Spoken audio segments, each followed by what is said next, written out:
I did a study of 100 fitness centers, and it was shocking what the results were. Of these 100, and actually, I'm going to put a link to the case study that I put together down below. It's on my website, so feel free to check that out as well after you're done watching this video. I picked 100 fitness centers at random, and I had my staff fill out the form on their website requesting information or requesting a consultation.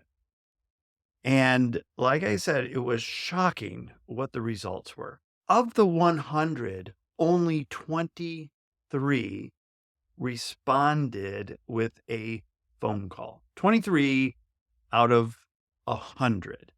That means that 77 businesses didn't even respond with a phone call to a hot inquiry coming into their business. To me, that is absolutely criminal.